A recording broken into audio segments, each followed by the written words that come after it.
Hey, what's up everyone, and welcome to a new episode of Figure News, the show where I go over events, announcements, and any other little things that are happening in the world of figures over in Japan, and today we're talking about Megahobby.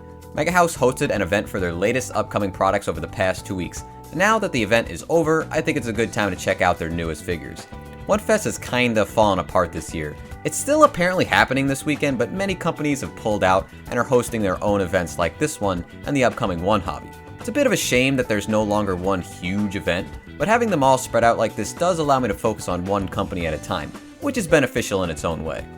We've got a decent amount to talk about today, so let's waste no more time and get started with one that I've been looking forward to for a long time. Seto Kaiba from Yu-Gi-Oh! The Dark Side of Dimensions. I knew this was going to be expensive, but I was not prepared for 47,000 yen.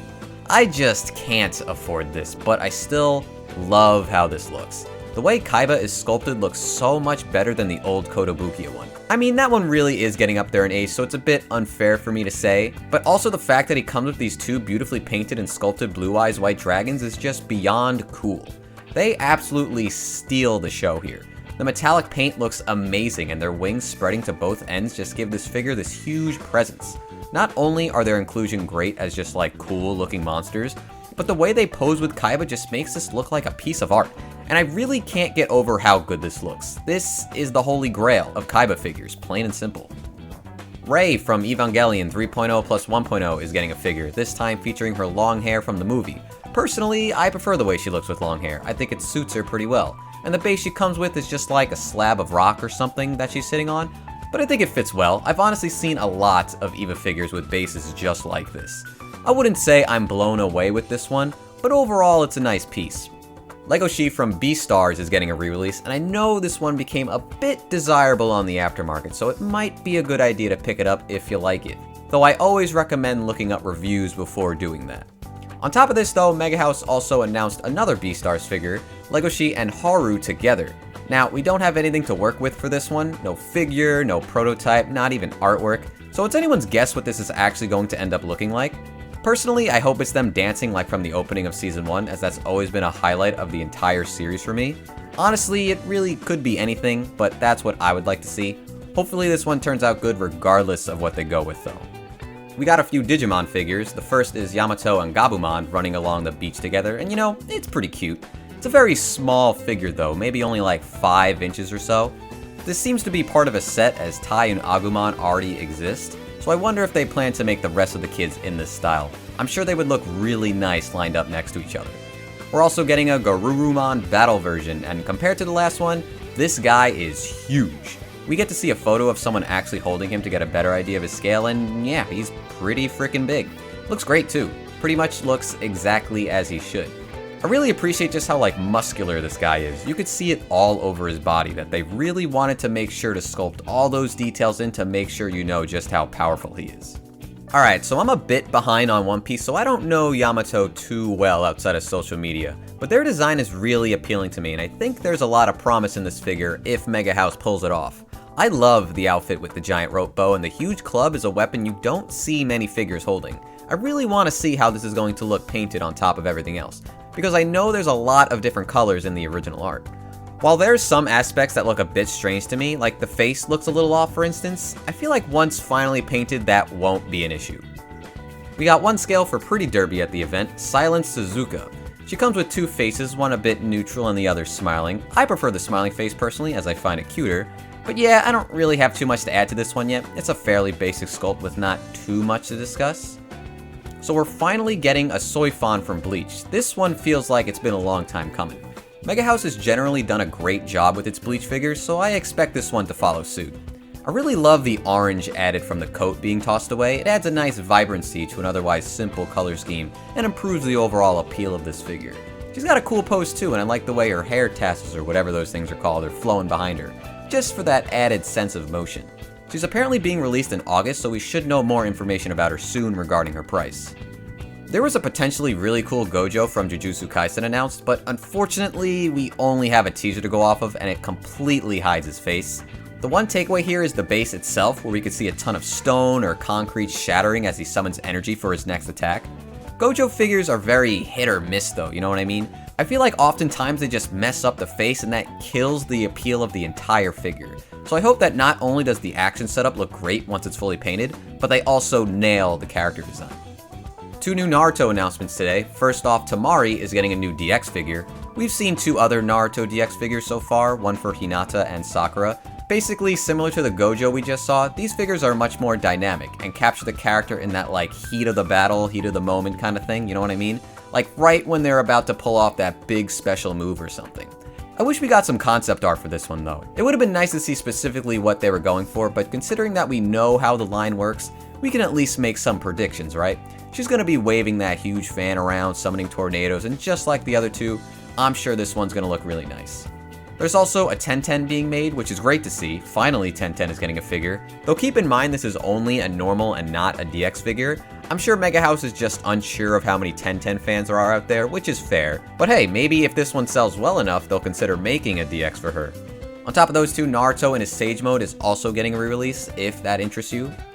Persona got a handful of announcements today, starting off with the Thanatos Anniversary Edition. Similar to Arsene that went up for pre-orders last month, this is a second printing with I believe a slightly different color scheme, and I've always loved the design from Persona 3, and this figure really captures just how awesome it is. Normally I'm not crazy about clear effect parts, but the blue flames are such a perfect fit here, just the overall composition of this figure's design is superb.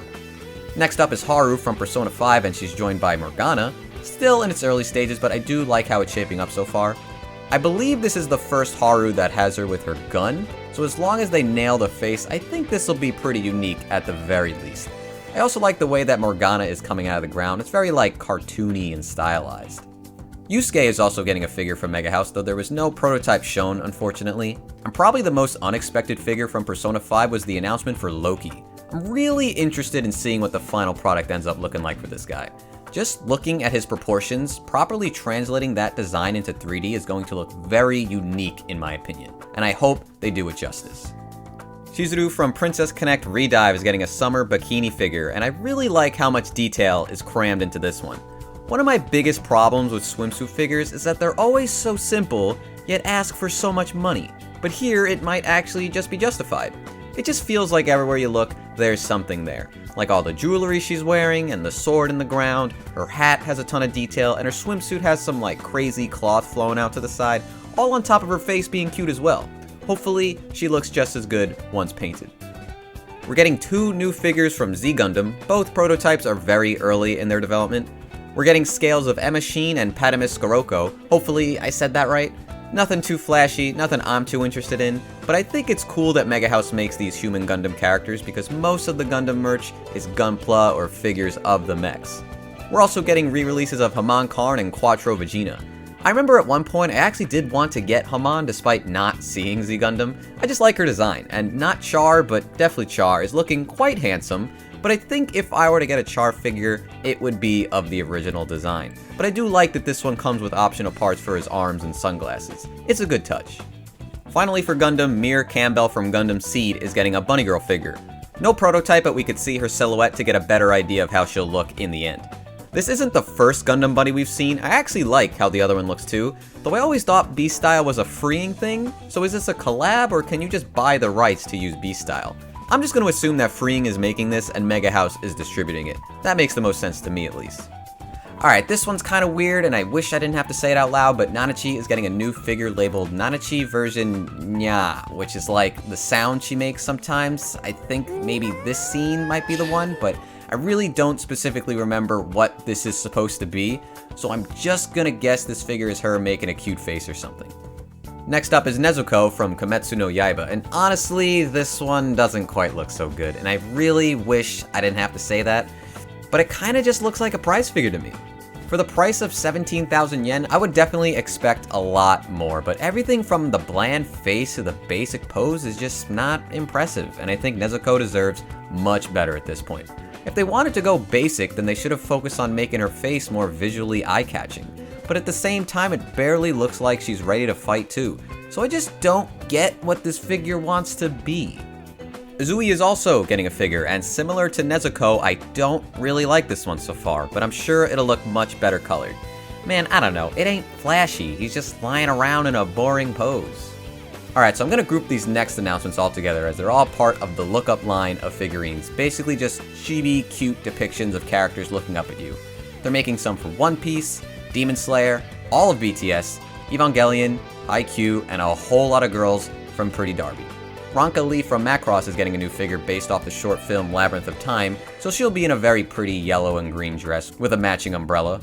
And final announcement, just because of how interesting this one is turning out to be, we're looking at the new Zoro Demon Spirit Asura figure. It's been a while, like I said, since I've watched One Piece, but I do remember him using this ability, but I don't recall like the multiple heads and arms looking quite like this. I'm sure some of you know more about this than me here, so I'm just gonna focus on the details. Here's the thing, the paint job honestly looks pretty great to me, like the amount of shading throughout the figure mixed with the unique blend of colors from the multiple shades of green and purple coming from his extra body parts. It's also just a really interesting sculpt in general, right? All those limbs holding swords make for a visually striking piece. There does seem to be something wrong with his eye color though. It looks unpainted to me, and I'm just going to assume that'll be fixed by release, but otherwise I think this is a really cool Zoro. And with that, we're done with Megahobby. With the one thing I really wanted being out of my price range, it's a bit of a bummer, not gonna lie. But overall, I think there was some cool stuff announced. I just wish more of it was further through development, you know what I mean? But anyway, how about you guys? Did anything catch your eye today? Let me know down below, and if you enjoyed the video, be sure to give it a like, as it does help me out a lot. Consider subscribing for more news, reviews, and other figure videos, and until next time, take care. See you later.